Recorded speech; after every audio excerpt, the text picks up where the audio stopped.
Welcome back to Viewpoint. Today, Justice Scalia, he called the Voting Rights Act perpetuation of racial entitlement. Viewer Donald McCoy tweeted us this one. Quote, voting was a racial entitlement before the Voting Rights Act passed. Great point, Donald, and I'll have more to say about that in just a moment. And Clarence Thomas, as usual, will have nothing to say about it. In the meantime, if you have a comment for the show, do tweet us at ViewpointCTV or at John Fugelsang. Use the hashtag Viewpoint or post it on our Facebook page already. Why don't you? Now let's look at that phrase again. Voting protection as a racial entitlement. Earlier in the show, we heard what an ACLU lawyer has to say about this case, but now I want to bring in my panel to give it a little psychoanalysis. Joining me is the one and only Eric Boehlert, Senior Fellow with Media Matters for America, Tina Dupuy, syndicated columnist and editor-in-chief of thecontributor.com, and comedian Frank Conniff of Mystery Science Theater 3000, a.k.a. TV's Frank, who will be at the Baghdad Theater in Portland, Oregon, Friday, March 8th. Thank all y'all for joining me. Let me start with you, Eric. What did you make of the Scalia's comment about racial entitlement for people who want to, vote? Right. Well, the context was he seemed to be upset that not enough senators were opposing the reauthorization of the Voting Rights Act. So he was reading into that motivation. He was reading into that they're too scared to vote against reauthorization. All kinds of, you mentioned psychoanalysis going on, all sorts of weird things going on there. But basically, I mean, because the title of it is too friendly. Right. He more or less said no one's going to vote against something with a nice name. Right, right. And skies. If no one opposed to it, there's something wrong with it. But it clearly puts him outside the mainstream. I mean, with this kind of talk about, entitlement, and it clearly is Scalia sort of adopting, the Fox News rhetoric of entitlement and what that means about minorities in America and voting in general. You're entitled to protection from not being racially discriminated against. I mean, but it's not just Scalia. It's John Roberts. It's been his life's mission for 30 years. So let me ask, should we change the Voting Rights Act? Should we improve it? Yes, I think that it should be not just the South. I think that it should be in places like, Pennsylvania, these other places where they want to disenfranchise people of color, but also women and people who have jobs. I mean, the real thing is that we discriminate against people who work for a living. Exactly. And that, we shouldn't vote on Tuesday. We should vote on Sunday or Saturday when most people are not working. Yeah, we're not an agrarian economy of the 1800s Absolutely, anymore. right. People can vote over a couple of days. I don't think he realizes that it's more than just an awesome name, the Voting Rights Act. The substance of it is pretty great, too. It's not like Armageddon. It's an awesome name for a movie, and then you go see it and it sucks. This is actually a really good thing. Or as George Bush called it, Armageddon. Clarence Thomas has written, I love this, there is no evidence that public officials stand ready, if given the chance, to again engage in concentrated acts of violence, terror, and subterfuge in order to keep minorities from voting. Has Clarence Thomas heard of Florida, where even Lord Voldemort, the governor, is apologizing essentially for what went down there last night? Right, and he's using rhetoric. We're not going to see 1964, 1965 all over again. Right, we all agree that the local sheriff is not going to. Yeah, we're going to see 1955. Right. They want to go further back. It's very chilling when a judge says, "I see no evidence," and you're like, "Oh, wait a second." Yeah, but it's like, but you don't leave your house, Thomas. I mean, that's the other thing. Clearly. And when you think about it, I think Sonia Sotomayor really was the hero of the day when she called him out point blank and said, do you think that racial discrimination no longer exists in this country? And Scalia changed the subject. Right, which is nice why we have a Democratic president who puts people like that on the court. You have a little diversity. You have people stand up and say, oh, by the way. Latina comes to the day. Well, and by the way, we're not going to let this nonsense. I'm going to call you out on it. We're going to have a real discussion here. Exactly. Now, speaking of high-toned reasoning, Fox News viewers called an epic shouting match last night between Sean Hannity and friend of this show, Democratic Congressman Keith Ellison. Began as classic Hannity, blaming the sequester completely on Barack Obama and playing clips of the president with scary music in the background. Then Ellison came on as guest, called Hannity a shill for the GOP, and the two men turned into steamrollers crashing into each other over and over again. Take a look. Well, right. Can I ask you a question? Here's a simple question. If you don't like what I'm saying, but you're a bully, Sean, and I'm not backing down to you. So what was this argument really about? And I really don't want to ask this, but who won it? Well, Glenn Beck left Fox too soon because he's having an argument with wrestlers now. They're having actual wrestling on Fox now. He was baited.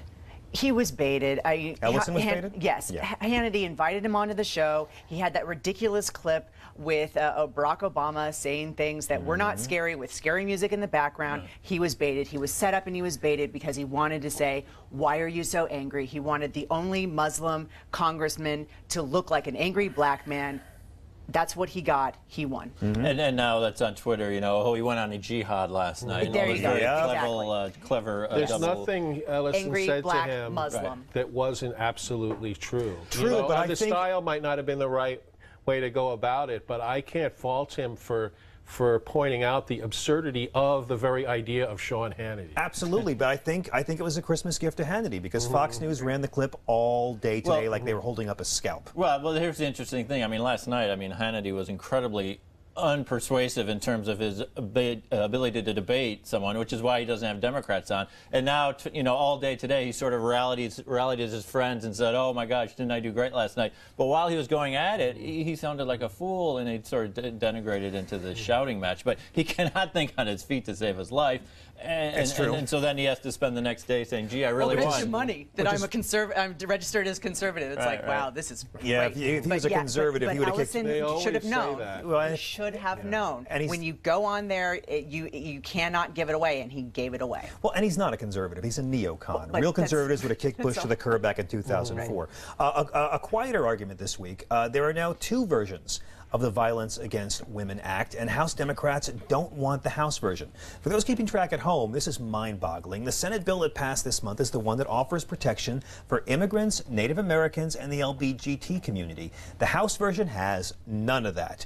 Folks, what are House Republicans thinking? Do they really think that not protecting Native American women is going to get them that many more votes from the Indian-hating community? Well, they've been wrestling with this for almost a year now. I mean, it was last year they refused to authorize it, and then they came back and basically voted it down the same time while they're trying to remake their brand, rebrand themselves as, change the packaging. And now they're stuck with this vote. It's sort of this inside baseball. We're going to vote for the House. If it doesn't pass, then we'll vote for the Senate bill. Boehner, once again, doesn't have the votes, and he can't put together a coalition between the right-wing crazies and why moderates. Why do they have to make a distinction? It can't help Native American women, or are they afraid someone is going to go pick up an Oscar for Marlon Brando? I don't know what they're worried about. I think they're afraid of losing the misogynist vote. Tina? Well, but it goes back to Scalia, who is basically saying that civil rights are special rights. Yeah. So we are protecting women, but we're giving special rights to these other people, and they're also they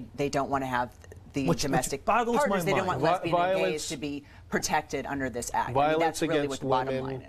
Violence against women, voting rights. It's a nuanced gray area to Republicans. But this is consistently, you look at the hate crimes laws as well. They're not angry that some groups need more protection. They're angry that those groups would dare ask for that protection. Right, and the other problem is, we're having this gun debate. So they're saying, oh, women should arm themselves. Mom should have, semi-automatics at home to stop the burglars. And then they're voting against the, the Violence Against Women Act. It makes no sense, and they've been getting in deep trouble in the polling, and they're trying to finagle a way to give something to Obama, but and they'll finagle their way out of it. Control of his party, so yeah, they're working for the elect Hillary in 2016 It seems. Exactly. Ding ding. Frank Conniff wins the show. We got it. My panel stays. Well, the panel stays with me after the break when we look at this week's brutal disappointments. You don't want to miss it. Welcome back. Quick question for the panel. Who has disappointed you this week? Eric Bollert. Bob Woodward early on. Please elaborate. He's sort of declared war on the White House. He wrote this column about the sequester. White House said, oh, by the way, you got that completely wrong, as did half of the liberal Twitter universe. And now he's pushing back, saying they're threatening me, and they invited a political reporter to his house, and very dramatic and very wrong. But he can't say who it was that threatened him. Right, right, exactly. That's how scared he is. He's totally off base, and he needs to rein it in, I think. Tina, who's disappointed you this week? Seth MacFarlane, definitely. How so? Well, it wasn't because he wasn't funny. It wasn't because he was sexist. It was because he did the entire show and never showed his boobs. One line in that boobs song about Harvey Keitel showing his manhood in 25 movies in the 90s, he could have balanced the whole thing out. He didn't go there. Frank, who's disappointed you this week? Actually, I disappointed myself this week. Please tell me. I can't go into details, but I just found myself alone in my apartment saying, I'm sorry, this has never happened before. Which brings me to tonight's F-bomb. My disappointment, I'll tell you right now, Congressman Keith Ellison. Why, Congressman Ellison, why? As I mentioned earlier, last night Congressman Keith appeared on Sean Hannity's show on Fox News, which is called Hannity, so Sean's viewers don't get confused. Now, Ordinarily, I like Fox News. It's TV for feudal lords and the serfs that love them. But last night, Congressman Ellison said something so insulting, so vulgar, so offensive that I'm going to play it right now. Quite frankly, you are the worst excuse for a journalist I've ever seen. Did you catch that? Congressman Keith, let me tell you this right now. I have praised you. You've been on this show. You even watched me perform stand-up in your home state of Minneapolis last month. So where do you get off, sir, calling Sean Hannity a journalist?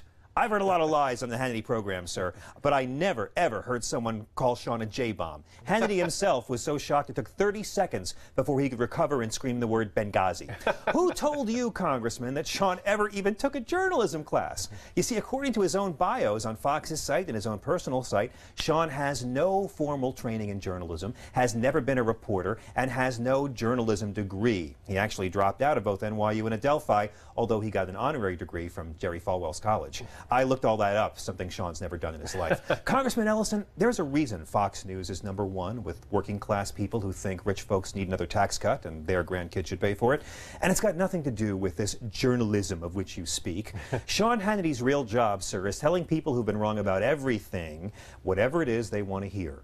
Sean Hannity was the one who warned that Bill Clinton's budget would destroy America, who said we had to impeach Clinton or face the end of democracy. Sean belittled anyone who criticized George W. Bush's economic wisdom of cutting taxes while having 2 wars off the books. Sean was the loudest media cheerleader for the Iraq War, relentlessly lying to his audience about WMDs, al-Qaeda training camps in Iraq, how the Iraqi people would greet us as liberators, and his audience liked it. They loved it, because Sean Hannity's audience is like the dumb girl at the frat party who wants to be lied to. Congressman Keith, Sean's show is the journalism what Edward R. Murrow's show was the bald eagle imagery, crappy guitar music, and special appearances by Ted Nugent. I'd like to give you a full list of all the lies Hannity's told on this show, but the Al Jazeera America guys are going to be taking over in a few months, so there really isn't time. Suffice to say, Mr. Ellison, that Sean Hannity is not a journalist. He is crack for the human id. Nietzsche once said, people don't want to hear the truth because they don't want their illusions destroyed. And that's why Sean's good at his job. Rich people pay Fox people to make middle-class people blame poor people. So stop calling Sean Hannity unfair names. I had a name I used to call Sean, and then I had to apologize to Summer's Eve. Oh, one final note. The Dow closed at 1475. 4 years ago, when Obama took office, 6,600. Today, it's almost at an all-time high. Tune into tonight's Hannity to find out why this is bad. That's Viewpoint for tonight. I want to thank my panel, Eric Bullard of Media Matters for America, Tina Dupuy with thecontributor.com, and comedian Frank Conniff, who's playing Portland next week. I'm John Fugelsang. Have a great evening, everyone. Good night, Mom.